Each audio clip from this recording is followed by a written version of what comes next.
Chers amis, bonsoir et bon sabbat à vous. Eh bien, nous voici presque au terme de notre période dédiée à l'étude du pardon et de la réconciliation. Depuis sabbat matin, nous avons commencé à nous plonger dans cette étude, à être au fur et à mesure façonnés, transformés par cela, puisque c'est le but, n'est-ce pas, du séminaire, comme nous l'avons dit. Ce n'est pas simplement d'entendre, d'apprécier, mais surtout de comprendre, d'accepter et de pratiquer, n'est-ce pas? Et nous remercions Dieu de ce qu'il nous donne cette opportunité et de ce qu'il nous permet justement d'évoluer, de croître en lui. Avant d'aborder le sujet de ce soir, il y a une partie de questions qui avait été posée à laquelle je n'ai pas totalement répondu. Je m'en suis rendu compte un peu plus tard et je voudrais faire un petit peu la lumière sur cela avant que nous n'abordions le sujet de ce soir. Vous vous rappelez, la question avait été posée si la personne avec laquelle nous avions un différend était décédée, comment se passait la réconciliation, n'est-ce pas? Et puisque la personne n'est plus là. Alors, rappelez-vous que nous avions également dit que la réparation qui fait donc partie de la réconciliation est imprescriptible, n'est-ce pas? Puisque nous voyons que Dieu, notamment dans le texte de Nombre que nous avons lu, Dieu disait que même lorsque la personne n'était pas là, on devait faire réparation, donner la réparation à Dieu, n'est-ce pas? Eh bien, ceci, c'est parce que, voyez-vous, la souffrance est toujours héritée par quelqu'un. Vous vous rappelez l'histoire que nous avons racontée mercredi soir, notamment, à propos de la Nouvelle-Calédonie? Eh bien, les protagonistes n'étaient plus là puisque ils avaient été tous tués. Mais les familles qui avaient hérité de la souffrance ont dû faire ce travail de réconciliation, n'est-ce pas? Donc, même lorsque la personne n'est plus là, il faut chercher celui qui a hérité de la souffrance pour pouvoir effectuer cette réconciliation. Et comme cela, les liens seront reconstruits et l'on pourra avancer. Après la présentation de mercredi soir, nous avons en quelque sorte couvert tout le processus qui nous mène à la fois au pardon et à la réconciliation. Mais voyez-vous, il est important, à chaque fois qu'il y a un progrès quelconque, il est important justement de pouvoir garder le niveau atteint, n'est-ce pas? Éviter de retomber dans les erreurs précédentes. Et pour cela, il faut s'assurer d'avoir une méthode éprouvée afin d'être en mesure de se relever si jamais l'on venait à chuter. Rappelez-vous cette parole de Salomon, 7 fois le juste tombe et il se relève. Donc, ne vous inquiétez pas s'il vous arrivait de chuter. L'important, c'est de se relever. C'est ce que nous verrons ce soir, comment justement nous aider à nous relever et nous aider aussi à chuter le moins possible. Donc, le sujet de ce soir s'intitule « La démarche inévitable ». La démarche inévitable. Je vous invite à incliner la tête avec moi pour une courte prière. Éternel, notre Père, notre Dieu, une fois de plus, nous voici devant toi. Une fois de plus, nous nous présentons tels que nous sommes, faibles, humains et pécheurs. Et même lorsque nous sommes pleins de bonne volonté au Père, tu sais combien notre chair est faible. Tu sais combien de fois nous succombons à ces faiblesses. Père éternel, enseigne-nous encore en ce soir. Apprends-nous à garder les yeux fixés sur toi, à nous nourrir de toi, afin que par toi, nous puissions vivre pour toi. En Jésus, nous t'avons prié. Amen.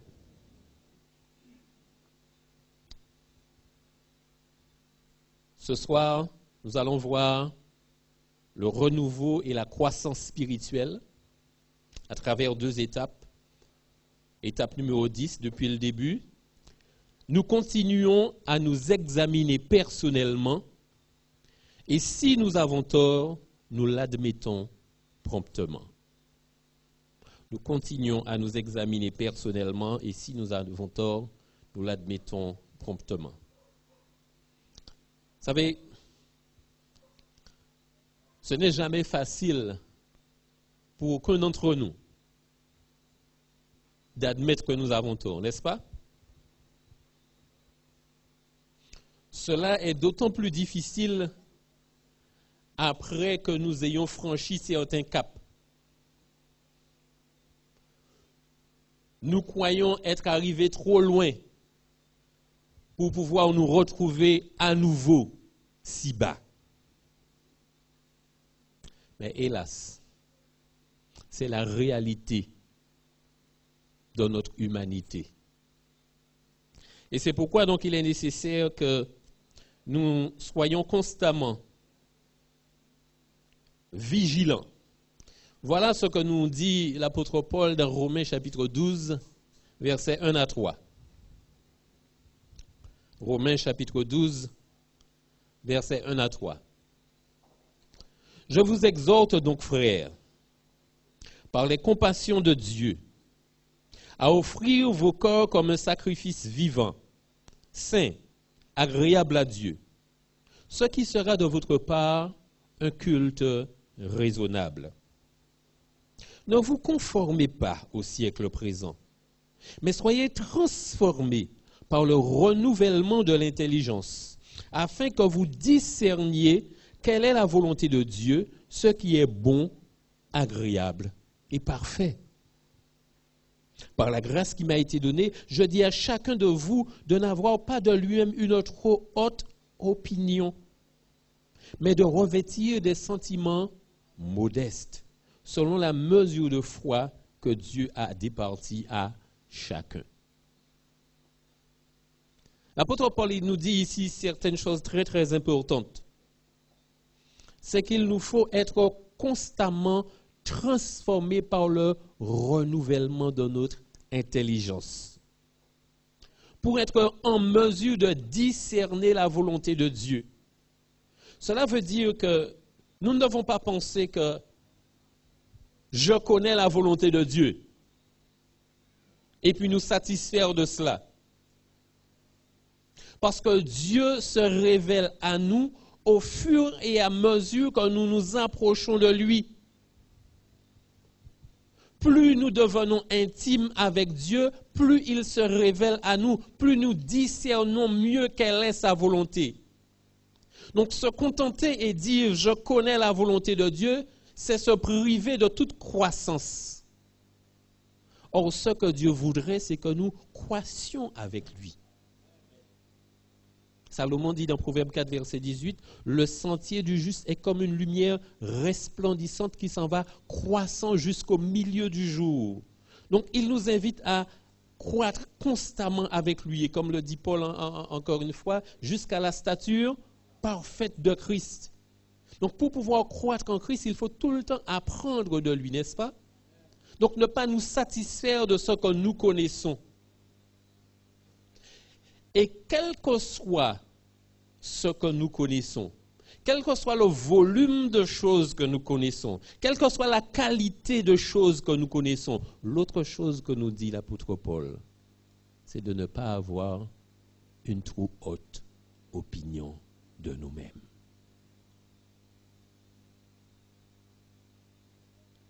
Parce que cette connaissance ne nous met nullement au-dessus de qui que ce soit.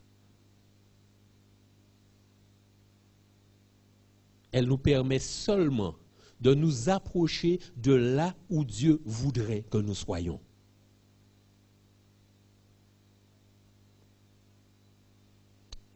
Un autre texte de l'apôtre Paul, Éphésiens chapitre 4, versets 16 à 32.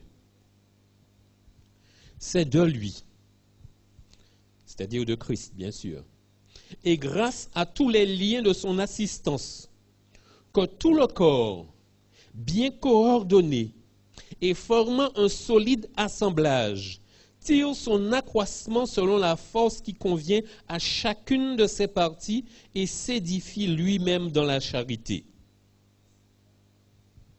Avant de continuer la lecture, il est C'est intéressant et important ici de souligner justement que l'apôtre Paul ici parle du corps, le corps de Christ. Le corps de Christ, c'est quoi? C'est nous, n'est-ce pas? Chacun d'entre nous. Et c'est pourquoi, comme nous l'avons dit, il est nécessaire non pas simplement de se satisfaire du pardon, mais aussi d'aller jusqu'à la réconciliation, parce que c'est la réconciliation qui établit ou qui reconstruit les liens entre nous qui formons le corps de Christ. N'est-ce pas? Continuons, verset 17. Voici donc ce que je dis et ce que je déclare dans le Seigneur. C'est que vous ne devez plus marcher comme les païens, qui marchent selon la vanité de leurs pensées. Ils ont l'intelligence obscurcie. Ils sont étrangers à la vie de Dieu à cause de l'ignorance qui est en eux, à cause de l'endurcissement de leur cœur. Ayant perdu tout sentiment, ils se sont livrés à la dissolution pour commettre toute espèce d'impureté jointe à la cupidité. Mais vous, ce n'est pas ainsi que vous avez appris Christ. Si du moins vous l'avez entendu, et si conformément à la vérité qui est en Jésus, c'est en lui que vous avez été instruits. À vous dépouiller, eu égard à votre vie passée, du vieil homme qui se corrompt par les convoitises trompeuses, à être renouvelé dans l'esprit de votre intelligence et à revêtir l'homme nouveau, créé selon Dieu dans une justice et une sainteté que produit la vérité. C'est pourquoi renoncez aux mensonges et que chacun de vous parle selon la vérité à son prochain, car nous sommes membres les uns des autres. Si vous vous mettez en colère, ne péchez point. Que le soleil ne se couche pas sur votre colère et ne donnez pas accès au diable. Que celui qui dérobait ne dérobe plus, mais plutôt qu'il travaille en faisant de ses mains ce qui est bien pour avoir de quoi donner à celui qui est dans le besoin. Qu'il ne sorte dans votre bouche aucune parole mauvaise, mais s'il y a lieu quelques bonnes paroles qui servent à l'édification et communiquent une grâce à ceux qui l'entendent. N'attristez pas le Saint-Esprit de Dieu, par lequel vous avez été scellés pour le jour de la rédemption.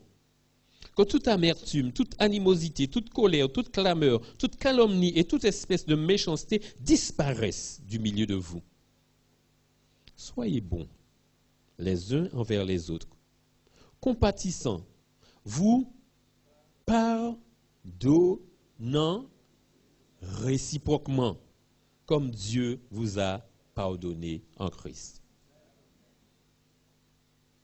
Voyez-vous, il arrive parfois que justement parce que nous sommes chrétiens, parce que nous faisons partie du corps du Christ, il nous arrive donc de penser que voilà comment nous devrions être.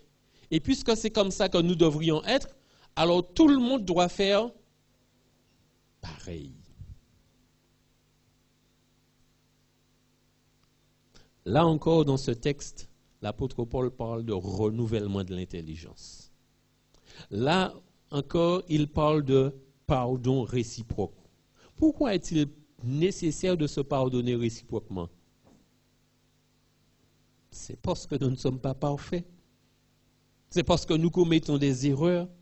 C'est parce qu'il nous arrive de chuter.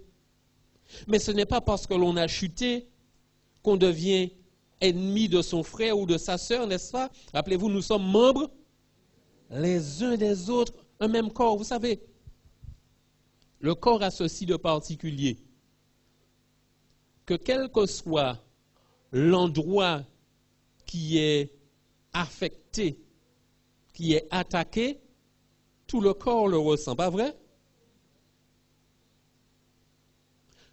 Vous butez votre orteil contre une pierre, la main se porte au secours de l'orteil. Vous imaginez si nous agissions en tant que corps? Chaque fois qu'il y a une difficulté, de voir les autres se porter au secours de celui qui a la difficulté, plutôt que de le mettre à l'index. Voilà ce que nous invite à faire Dieu par l'intermédiaire de Paul. Ellen White déclare envers Jésus, pages 34 et 35, « Plusieurs acceptent une religion intellectuelle, une forme de piété alors que le cœur n'est pas purifié. Que votre prière constante et le mot important ici est constante. Que votre prière constante soit: crée en moi un cœur pur, renouvelle en moi un esprit bien disposé. Agissez droitement avec votre âme, dit-elle encore. Soyez aussi sincères, aussi persévérants que si vous, Soyez aussi sincères, aussi persévérants que si votre vie présente était en jeu. Vous savez, quand nous faisons face à un danger qui risque de nous ôter la vie, il y a ce qu'on appelle une décharge d'adrénaline, n'est-ce pas, qui nous permet de faire des choses que nous n'aurions jamais fait en temps normal. Eh bien, c'est ainsi que le Seigneur nous invite à être face au mal, aussi vigilants et aussi persévérants que si notre vie était en jeu. C'est une question, dit-elle, à décider entre Dieu et votre âme, à décider pour l'éternité. Une espérance qui repose uniquement sur des suppositions vous sera fatale. Parce que parfois nous véhiculons beaucoup de suppositions, voyez-vous. Des choses entendues, glanées ça et là, ou des choses que nous avons pensées comme cela, et nous nous disons: ah oui, c'est ainsi, parce que j'ai constaté que, donc c'est ainsi. Ce qui est important, chers amis, c'est ce que nous dit Dieu. Et pour savoir ce que dit Dieu, il faut étudier sa parole. Il faut se rapprocher de lui. Il faut être à son écoute. Il faut l'entendre nous parler. Étudiez donc, dit-elle, étudiez la parole de Dieu avec prière. Cette parole vous présente dans la loi divine et dans la vie de Jésus les grands principes de la sanctification sans laquelle personne ne verra le Seigneur. Elle convainc de péché et elle révèle clairement le chemin du salut. Prenez-y garde, c'est la voix de Dieu parlant à votre âme. Et c'est ce qui est important, chers amis, que nous entendions la voix de Dieu parlant à notre âme. C'est pourquoi il est important d'étudier la parole de Dieu pour soi-même. C'est bien de venir à l'église, entendre des messages, entendre des exhortations, etc., des enseignements, c'est bien. Mais cela ne doit que nous mettre sur la voie, parce que le prédicateur, le moniteur de l'école du sabbat, l'ancien, quelle que soit la personne qui enseigne au peuple d'une manière générale. Mais seul vous et Dieu connaissez votre cœur. Seul vous et Dieu connaissez votre vie. Et quand Dieu a quelque chose à vous dire personnellement, si vous n'êtes pas en dialogue avec lui, comment vous le dira-t-il? Si vous vous contentez simplement de venir écouter la parole de celui qui a étudié, qui vient vous dire, vous vivez une vie spirituelle par procuration. Dieu nous invite à faire comme les Béréens. Rappelez-vous, que faisaient-ils? Ils étudiaient chaque jour les Écritures pour voir si ce qu'on leur disait était vrai. Faites de même. Ce n'est pas parce que je suis pasteur qu'il faut prendre ce que je dis pour argent comptant. Étudiez la parole de Dieu pour vous-même. Dieu vous parlera.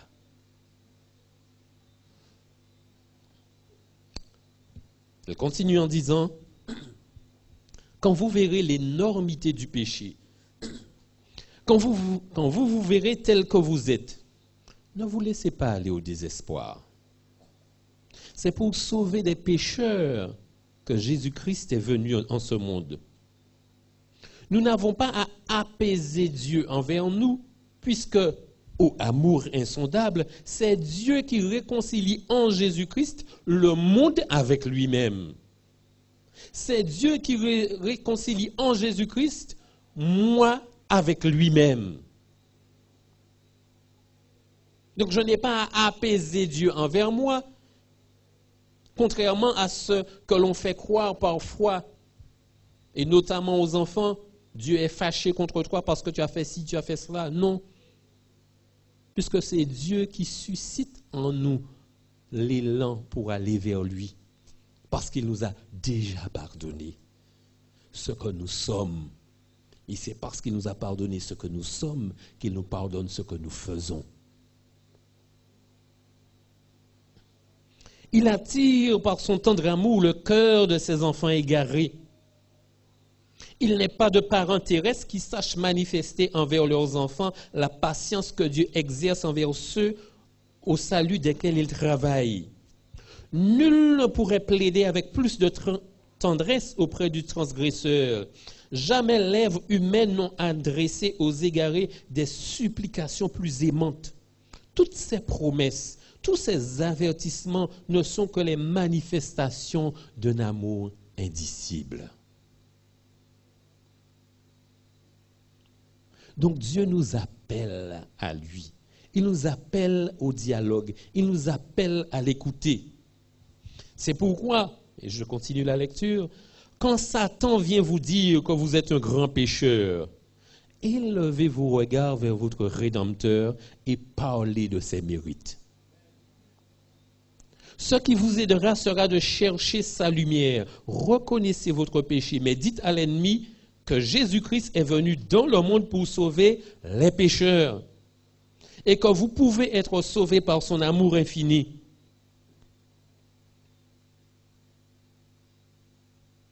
Ne laissez pas que Satan vous fasse croire que Dieu vous a tourné le dos. Ce n'est pas vrai. Ce n'est, dit-elle, que par une connaissance plus approfondie de l'amour de Dieu que l'on se rend mieux compte de la malignité du péché. Quand nous comprenons le sacrifice infini de Jésus-Christ en notre faveur, notre cœur se fond de tendresse et de douleur. Donc, la nécessité pour nous est là de nous examiner.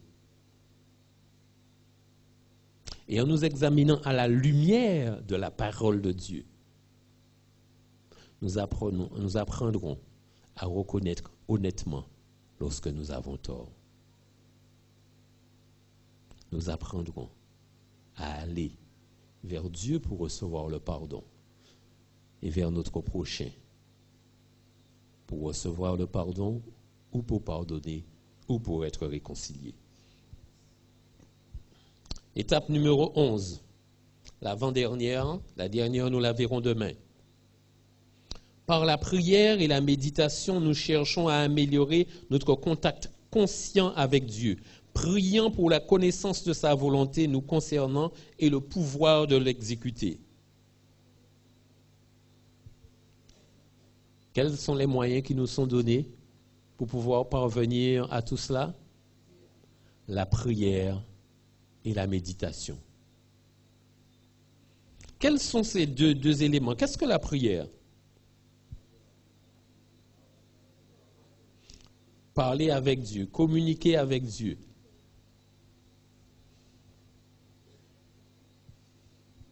Vous savez,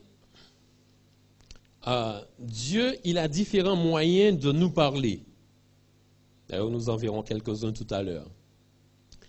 Mais nous n'avons qu'un seul moyen de lui parler. Et c'est la prière. Et nous avons besoin de lui parler pour communiquer avec lui, n'est-ce pas?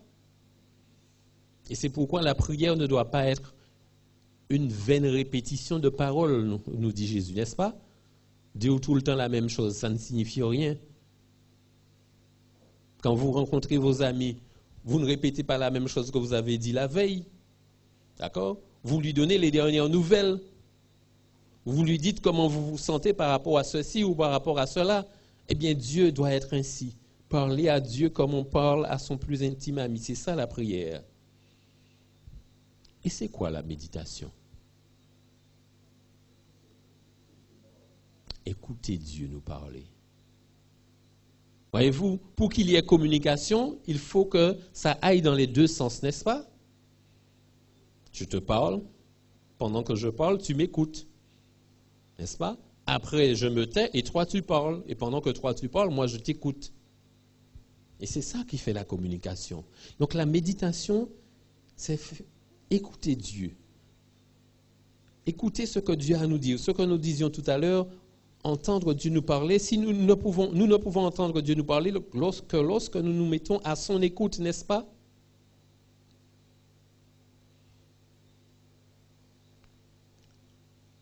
En réfléchissant à ce qu'il nous dit dans sa parole, parce qu'il nous parle de différentes manières, n'est-ce pas? En écoutant à travers les personnes qui nous parlent, puisqu'il nous parle à travers les personnes également, et à travers tous les différents moyens, là où Dieu nous parle de nous. Vous savez, il arrive que parfois, certaines personnes disent avoir entendu Dieu leur parler. Mais c'est assez significatif que tout ce que Dieu leur dit concerne autrui.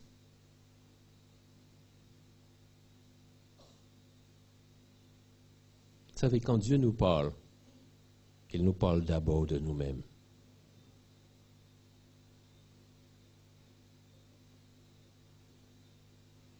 Ça ne veut pas dire qu'il ne nous donnera pas un message pour autrui, non. Mais il nous parle d'abord de nous-mêmes.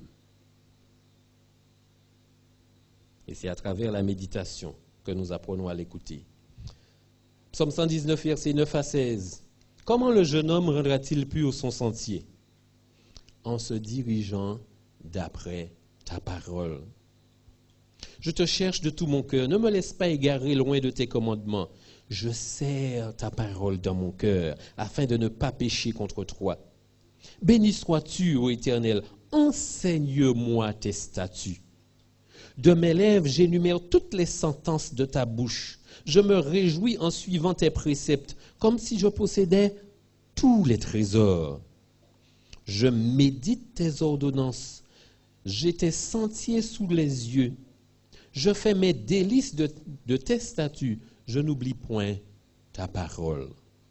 Voilà comment nous devrions être intimes avec la parole de Dieu. Et lorsque nous sommes ainsi intimes avec la parole de Dieu, et que nous la connaissons, alors nous pourrons effectivement la méditer et entendre Dieu nous parler. N'est-ce pas? Et ainsi, c'est cela qui développe notre foi. Car la foi vient de ce qu'on entend, et ce qu'on entend vient de la parole de Dieu. Parce que pour avoir foi en Dieu, il faut que je le connaisse. Or, comment est-ce que je le connais? C'est par sa parole que je le connais. Et alors, ainsi, lorsque j'apprendrai à le connaître, lorsque j'apprendrai à connaître sa parole, je pourrai développer ma foi en lui au point de prendre cette parole de Jésus dans Marc 11, verset 24 et de l'appliquer ainsi dans ma vie. Lorsque Jésus nous dit, tout ce que vous demanderez en priant, croyez que vous l'avez reçu et vous le verrez s'accomplir. C'est ça la démarche de foi. Quand je prie et je demande à Dieu de me débarrasser de mes défauts, quand je prie et que je demande à Dieu de m'aider à surmonter des difficultés, quand je prie et que je demande à Dieu la force, l'amour pour pardonner, quand je prie et quand je demande à Dieu de m'accompagner dans une démarche de réconciliation, quand je prie et que je demande à Dieu tout cela, je crois que Dieu m'accorde ce que je lui ai demandé. Et la chose s'accomplit. Parce que j'ai foi. J'ai la foi en Dieu. Et il me permet donc ainsi de progresser.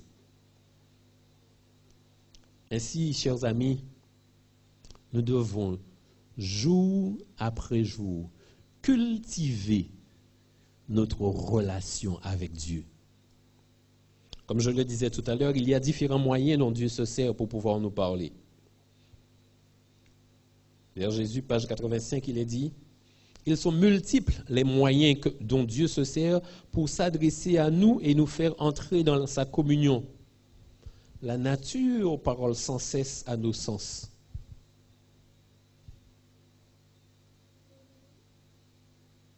Vous savez, quand on dit cela, que la nature parle à nos sens ou nous parle de Dieu, Parfois, on pensait seulement, bon, parce que des choses sont grandes, qu'elles sont belles, etc. Non, mais il y a une réalité. Et quand on parle de la nature, c'est vrai que très peu souvent, on pense à soi. Comme si nous, êtres humains, nous étions hors de la nature. Mais quand Dieu nous parle à travers la nature, certes, il nous parle à travers les arbres, la forêt, les oiseaux, etc. Mais il nous parle aussi à travers nous-mêmes, notre corps. Vous savez, Dieu nous a créés. Il a fait de nous des êtres vivants. Et toute vérité qu'il nous enseigne trouve toujours une manifestation concrète dans notre corps, dans notre vie physique. Vous savez, c'est pourquoi souvent, c'est lorsque nous sommes touchés physiquement que nous devenons sensibles à Dieu et à sa parole. Parce que tant que la chose ne nous a pas touchés dans notre corps, pour nous, c'est parole en l'air. La nature nous parle de Dieu. Notre nature humaine aussi, puisque nous faisons partie de la nature, n'est-ce pas?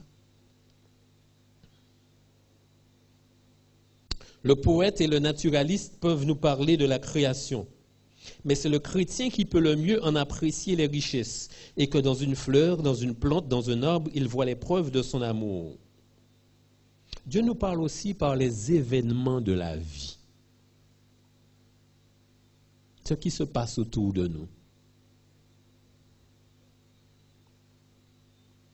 Dieu nous parle aussi par les événements de la vie où se révèle sa main providentielle, ainsi que par l'influence de son esprit sur nos cœurs. Certaines tranches de vie, certains épisodes, certaines choses qui se passent autour de nous nous montrent que véritablement, si Dieu n'avait pas mis la main, si Dieu n'était pas intervenu, qu'en serait-il d'un tel? Qu'en serait-il de nous?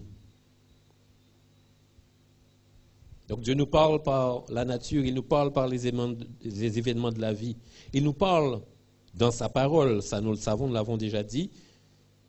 Et à propos de sa parole, voilà ce qui est dit, page 88. C'est ce que nous méditons, qui nous donne de la vigueur et de la force à notre nature spirituelle. Plus nos pensées s'arrêteront sur Jésus-Christ, plus nous voudrons parler de lui et mieux nous le représenterons aux yeux du monde. Et ça, je vous l'ai déjà dit, mais c'est écrit ici, et là elle le dit avec ces mots, page 89. En ce qui concerne les enseignements des Saintes Écritures, ne nous fions pas à l'opinion d'un homme. Étudions la parole de Dieu pour nous-mêmes. Si nous laissons à d'autres le soin de réfléchir à notre place, nous ne parviendrons pas au degré de développement dont nous sommes susceptibles.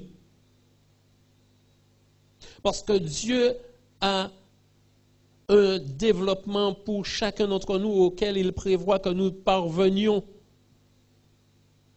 Mais si je me contente simplement de l'étude faite par le moniteur de l'école du sabbat, de l'étude faite par le prédicateur, de l'étude faite par l'ancien, lui ne connaît pas ma vie. Comment pourrais-je parvenir là où Dieu voudrait que je sois? Alors certaines personnes disent, mais je lis mais je ne comprends pas. Voilà ce qu'il faut faire. Page 90. Il ne faut jamais s'adonner à l'étude de la Bible sans prier. Et Dieu qui entend nos prières, il répond, n'est-ce pas? Page 95. La vie et l'énergie spirituelle dépendent d'entretiens réels et directs avec notre Père céleste. Pour être en communion avec Dieu, il faut avoir quelque chose à lui dire concernant notre vie réelle. Mais si j'ai lu quelque chose que je n'ai pas compris, mais Seigneur, je n'ai pas compris, explique-moi. Et il m'expliquera. Peut-être que ce qu'il me dira, je ne pourrai pas aller le dire à frère Vaïti, mais peu importe, parce que ce qu'il m'a dit, c'est pour moi.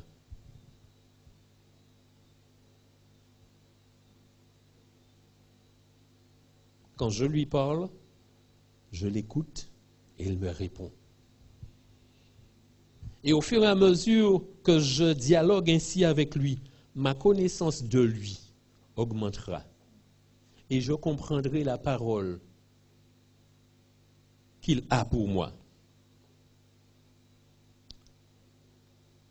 Cette phrase qui suit, vous la connaissez très bien. Prier, c'est ouvrir son cœur à Dieu, son cœur, comme on le ferait à son plus intime ami, n'est-ce pas? Non pas que la prière soit nécessaire pour instruire Dieu sur ce qui nous concerne, parce qu'il sait déjà tout de nous, n'est-ce pas? Mais elle nous met à même de le recevoir. La prière ne fait pas descendre Dieu jusqu'à nous, elle nous élève jusqu'à lui. C'est pourquoi il nous faut prier.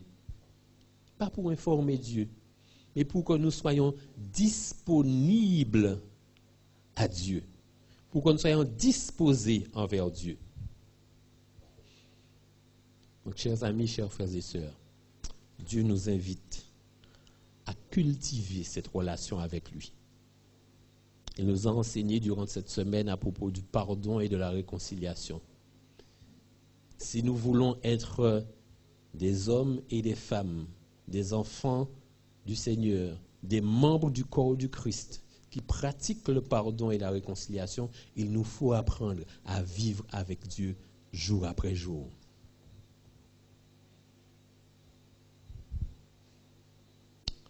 Voyez-vous, et ce sera ma dernière phrase avant d'ouvrir une période de questions si jamais vous en avez. La vie chrétienne est un voyage où chaque pas est un pardon et chaque rencontre une réconciliation.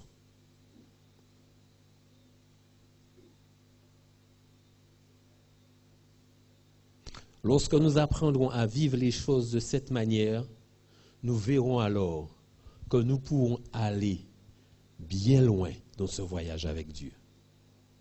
La vie chrétienne est un voyage où chaque pas est un pardon et chaque rencontre une réconciliation. J'aimerais ouvrir maintenant une période d'échange. Si vous avez des questions sur le sujet de ce soir ou ceux que nous avons vus précédemment, nous allons les entretenir avant de conclure. On peut emmener le micro pour... alors, je vais lui passer puisqu'il est tout près de moi. Il faut le préparer pour les autres questions. Tout à l'heure, tu as parlé de... Si quelqu'un a fait du tort à quelqu'un, et que cette personne est morte. Donc, tu vois, l'épouse, mais l'époux, mais les enfants, se rapprochent de la famille. Oui, j'ai pensé comme tu as dit. Mais si ça peut arriver que je te fais du tort, et que ton épouse, tes enfants ne sont pas au courant, et tu meurs, alors, quelle sera ma démarche? Je ne vais pas te piéger, mais c'est peut-être la question que chacun de nous va poser ce soir. Mais comment je vais faire, puisque tu es mort, ta femme n'est pas au courant, tes enfants non plus, tes parents ne sont pas au courant. Alors, je trouve ça un peu difficile. C'est pourquoi je pose la question, je réponds en même temps. Puisque je vais dire qu'il est plus facile de demander pardon à la personne tout de suite, de ne pas dormir sur la colère, du moins. Ok. Alors, nous avons dit que la réconciliation doit se faire avec ceux qui ont hérité de la souffrance. Si la famille n'est pas au courant, elle n'a pas hérité de la souffrance. D'accord? Dans ce cas-là, on va à Dieu. D'accord? Et puis, rappelez-vous également que nous avions dit que nous faisons amende devant ces personnes que nous avons offensées, sauf si cela ferait du tort, causerait du tort à eux. C'est-à-dire que si le fait de dire cela à ceux qui ne le savaient pas va leur causer plus de tort qu'il va ne les apaiser, ce n'est pas la peine de leur dire puisqu'ils n'ont pas hérité de la souffrance et on va les faire souffrir inutilement en quelque sorte. D'accord? Donc c'est plus sage à ce moment-là. Mais comme tu l'as dit aussi toi-même, il ne faudrait pas attendre que la personne meure pour dire je suis prêt maintenant à aussi, n'est-ce pas? Autre question? Oui. Alors, on va amener le micro.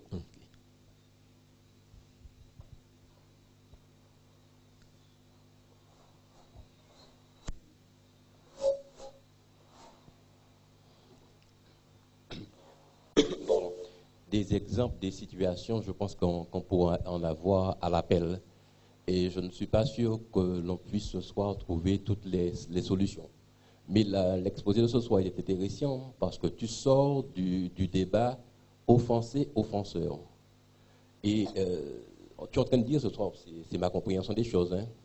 Peu importe qu'on soit offensé, peu importe qu'on soit l'offenseur, si on est éclairé par le Saint-Esprit, il nous appartient de faire la démarche. Absolument, puisque, comme nous l'avons dit depuis le début, à propos du pardon notamment, que le pardon, c'est d'abord Dieu qui nous pardonne. Et nous ne pouvons pardonner que si nous recevons, acceptons, si nous nous approprions le pardon de Dieu. Et pareillement pour la réconciliation, puisque c'est Dieu qui l'initie. Donc, en fait, ce dont nous parlons ce soir, comme je l'ai dit, c'est surtout pour pouvoir nous permettre d'être en mesure de pardonner, en mesure d'être... Donc, il y a... ce n'est pas seulement lorsque nous cherchons le pardon ou la réconciliation qu'on doit aller vers Dieu. Il y a cette culture que nous devrions avoir de manière constante avec Dieu, de manière à ce qu'il puisse nous éclairer et nous inciter à faire ce qui est juste en temps opportun. N'est-ce pas? Parce que autrement, ça voudrait dire qu'on vit sa vie de manière compartimentée. C'est-à-dire, aujourd'hui, je suis chrétien, ou encore aujourd'hui, c'est la vie spirituelle. Bon, demain, je fais comme je veux, et puis après, non. Mais le chrétien, il est enfant de Dieu tout le temps, de manière permanente. Et ne serait-ce que pour cela, pour pouvoir justement rester dans cette dynamique de vie chrétienne, il faut que cette vie chrétienne soit alimentée. Et elle n'est alimentée que par la relation que nous entretenons avec Dieu. Et je dis bien que par la relation que nous entretenons avec Dieu. Ce qui veut dire que, encore une fois, le fait de venir ici, c'est bien, mais ça, c'est seulement quelque chose qui doit nous inciter à aller à cette relation-là. Ce n'est pas suffisant, il ne faut pas se dire que, je suis allé à l'église, voilà, et puis c'est bon. Non. Il faut que personnellement, nous entretenions une relation vivante et vibrante avec Dieu. Mais au cours de la semaine, en ce qui concerne le pardon, la démarche a été faite. Pour moi, je dis la démarche a été faite comme il devait se faire. La personne en question n'a pas répondu. Donc cela veut dire qu'elle ne m'a pas donné la monnaie de ma pièce. Vous avez compris? Et ensuite, cette personne parle à l'extérieur en disant « Yo me demande pardon, mais on ne va pas pardonner. Yo, hein. » Comme ça. Alors, pour moi, personnellement, je sais que la démarche a été faite. Et maintenant, qu'est-ce qu'il reste à faire? Alors, pour pouvoir bien situer les choses, d'après ce que tu dis, si c'est toi tu es allé demander pardon, ça veut dire que tu étais dans une position d'offenseur, d'accord?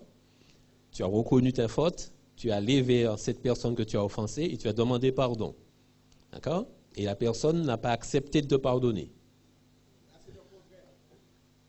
La personne qui m'a offensé et n'est pas venue, c'est moi qui a été. Ah, d'accord. Donc, c'est le contraire. Heureusement que j'avais...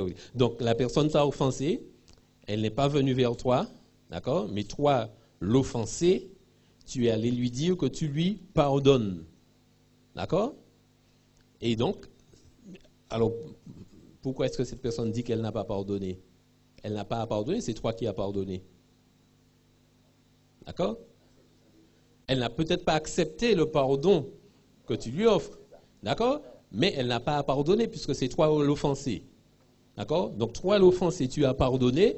Maintenant, que cette personne accepte ou refuse le pardon que tu lui as offert, d'accord, toi, tu es en paix avec toi et avec ton Dieu parce que tu as pardonné. Maintenant, le fait que cette personne n'ait pas accepté justement le pardon que tu as offert, alors que c'est elle qui est l'offenseur, d'accord, ça simplement demande à ce que cette personne puisse être accompagnée, que cette personne puisse être orientée pour qu'elle prenne conscience, d'accord, de son état et qu'elle soit en mesure justement d'entrer dans ce processus de réconciliation. Parce qu'en n'acceptant pas le pardon que tu lui as offert, quelle que soit la manière dont elle réagit, elle est en souffrance. D'accord? Et comme nous l'avons dit depuis sabbat matin, la réconciliation est là justement pour pouvoir reconstruire le lien. Si cette personne n'a pas accepté le pardon que tu lui as offert, le lien n'a pas été rétabli envers vous. Mais si elle ne l'a pas accepté de toi, il te sera aussi difficile d'être celui qui l'accompagne. Donc il faudrait qu'une tierce personne puisse intervenir pour pouvoir l'aider à prendre conscience et entrer dans cette démarche de réconciliation. C'est pourquoi Jésus nous dit que si ton frère a péché, va reprendre-le entre toi et lui seul. S'il t'écoute, tu as gagné ton frère. S'il ne t'écoute pas, prends un témoin. Il faut faire intervenir une tierce personne. Parce que cette personne n'est pas réceptive par rapport à toi. Donc il faut qu'une tierce personne intervienne. Ça prendra le temps qu'il faudra pour qu'elle soit prête à entamer la démarche de réconciliation. Je reprends le micro parce qu'il y a quelque chose que je ne saisis pas. C'est que tu as trop parlé et ça m'embrouille. Maintenant, tu parles de pardon qui n'est pas accepté. Et moi, tout au long de la semaine, j'ai pu comprendre qu'en fait, que le pardon était, dans ma compréhension des choses, un acte unilatéral. Donc, qui ne demandait pas que l'autre soit d'accord ou pas. Maintenant, le processus de la réconciliation imposait qu'il y ait au moins un accord. Or là, tu sembles dire que l'autre n'a pas accepté le pardon. Est-ce que c'est moi qui ai mal compris ou quoi? Non, tu n'as pas mal compris. C'est-à-dire qu'effectivement, le fait que le pardon soit unilatéral, comme tu dis, ou encore inconditionnel, il a fait sa démarche d'accord. Et comme nous l'avons vu à travers un exemple que donnait frère Alex durant la semaine, le fait que l'on pardonne, on est libéré, on est heureux, d'accord? Donc, en soi, on est guéri, d'accord? Mais le lien n'est pas rétabli puisque l'autre n'a pas reçu ce pardon. Et c'est pourquoi Dieu, qui nous a pardonné, initie la réconciliation avec nous, n'est-ce pas? Et c'est pourquoi je dis que nous devrions faire la même chose. Maintenant, si cette personne ne me reçoit pas, je ne peux pas continuer parce que j'aurai toujours porte fermée. Donc à ce moment-là, il faut utiliser un médiateur. D'accord? Puisque je me soucie non seulement de mon bien-être, mais aussi du bien-être de mon prochain, même celui qui n'a pas accepté mon pardon. OK? Oui, alors, pasteur, je voudrais me faire interprète un petit peu des dirigeants de l'Église ici ce soir présents, qui sont des fois confrontés sur ce même problème. On parle d'offenseurs et d'offensés. Donc, sur tous les plans de la vie. D'accord? Alors, quel conseil tu donnerais à un dirigeant d'église qui, après que le comité ou l'église aurait voté une décision, s'en prendrait à lui? Regarde, tout fait méfiant, bonjour, tout froid. On l'évite, on sent qu'entre cette personne et soi-même, parce que c'est lui l'ancien, c'est lui le dirigeant, il était membre du comité, donc en fait, on a l'impression que cette personne-là ou ces personnes-là vous en veulent beaucoup. Alors, on dirait qu'ils sont offensés. Elles sont offensées, pardon. Donc, en tant que dirigeant, on irait les voir et puis leur demanderait de nous excuser pour avoir pris une décision. On ferait quoi? OK. Alors, quelqu'un qui en voudrait à un officier d'église, disons le premier ancien, puisque c'est généralement lui qui reçoit tout, parce que l'église a pris une décision à son encontre. C'est bien ça le cas de figure. D'accord, que devrait faire ce dirigeant. Bien, comme nous l'avons dit ici, il faut toujours être attentif à la souffrance d'autrui.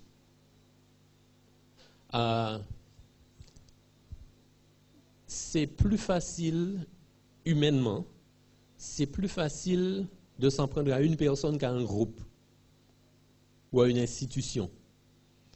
Et généralement, la personne qui représente l'institution, c'est elle qui reçoit tout, d'accord? D'accord. Bien, donc effectivement, pour cette raison, le dirigeant, quel qu'il soit et dans quel que soit le domaine d'activité, se retrouve souvent en but à ce genre de choses. Donc, bon, le principe pour le processus, il est pareil que ce que nous avons dit en fait. En tant que dirigeant, je ne suis pas fautif, mais je suis considéré comme tel par celui qui souffre. Eh bien, mon devoir, surtout si c'est un dirigeant d'église qui se soucie du bien-être des membres d'église, doit être son souci doit être à ce que cette personne, justement, prenne conscience, d'accord? Prenne conscience de ce que moi, je ne serai pas responsable, mais ce n'est pas ça tellement le souci premier, mais prenne conscience que sa souffrance lui est préjudiciable. D'accord? En d'autres termes, en fait, il faut arriver à faire prendre conscience à la personne que la faute qu'elle a commise, c'est ce qui lui vaut la sanction qui a été prise. D'accord? De manière à ce qu'elle ne reporte pas sa colère sur autrui. C'est-à-dire, c'est ce que Dieu nous demande, de reconnaître nos fautes. Parce qu'une personne qui agit ainsi ne reconnaît pas sa faute et cherche un bouc émissaire en quelque sorte. C'est parce qu'un tel n'aime pas me voir que ça a été fait, etc. etc. Ouais? Donc il faut en fait parvenir à amener la personne à reconnaître sa faute et à en prendre la responsabilité. Mais si, comme tu dis, si c'est toi en tant que dirigeant que la personne accuse de ça, tu n'es peut-être pas la personne la mieux placée pour faire ce travail-là à ce moment-là.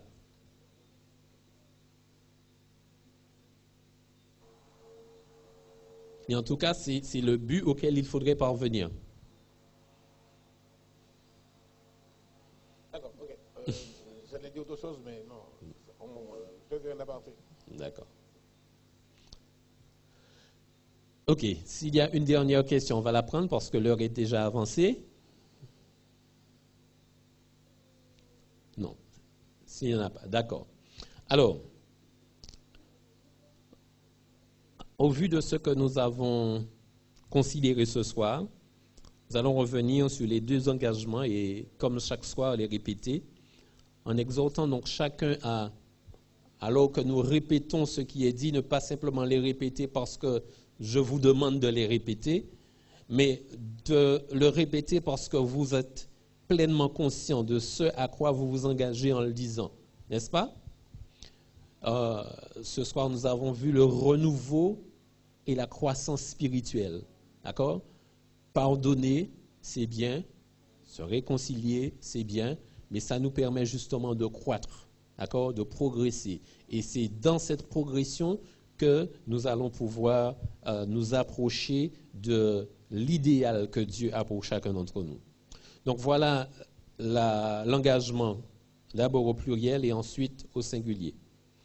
Nous continuons à nous examiner personnellement et si nous avons tort, nous l'admettons promptement. Et au singulier, ça donne « Je continue à m'examiner personnellement ». Et si j'ai tort, je l'admets promptement. Le deuxième engagement, par la prière et la méditation, nous cherchons à améliorer notre contact conscient avec Dieu, priant pour la connaissance de sa volonté nous concernant et le pouvoir de l'exécuter. Et au singulier, par la prière et la méditation, Je cherche à améliorer mon contact conscient avec Dieu.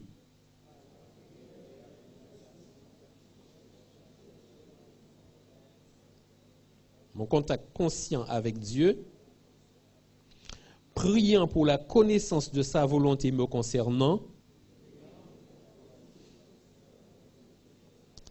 et le pouvoir de l'exécuter. Si vous êtes véritablement disposé à prendre ces décisions, je vais vous inviter à vous tenir debout et nous allons prier.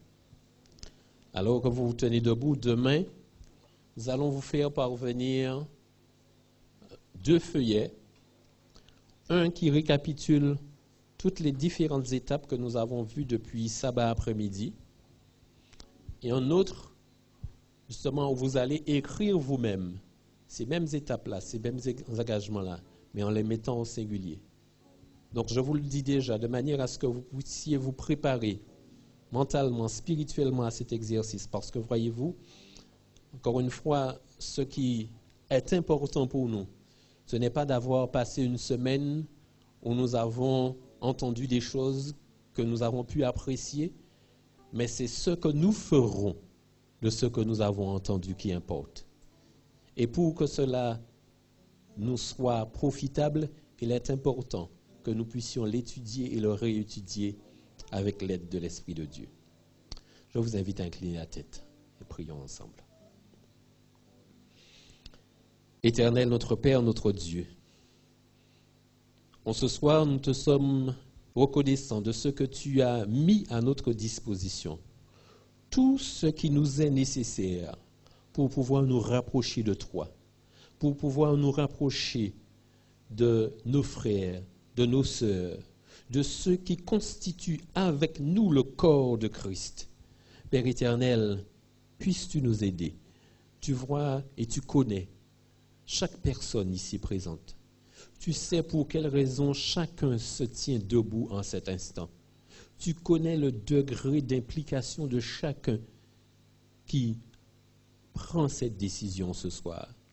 Père éternel, quelles que soient nos motivations, quelle que soit l'implication que nous avons à cet instant, nous te prions, Père, de nous aider à nous rapprocher de l'idéal que tu as pour nous. Nous te prions, ô Père, de nous apprendre à te connaître, de nous apprendre à vivre avec toi, de nous apprendre à vivre pour toi, de nous apprendre à vivre par toi. Père éternel, reçois-nous, pardonne-nous, conduis-nous, enseigne-nous, guide-nous. En Jésus, nous t'avons prié, que toute gloire te revienne. Amen. Amen. Que Dieu vous bénisse et qu'il vous garde. Nous allons nous retrouver demain avec un sujet qui s'intitule « La mission incontournable ». Que Dieu vous garde.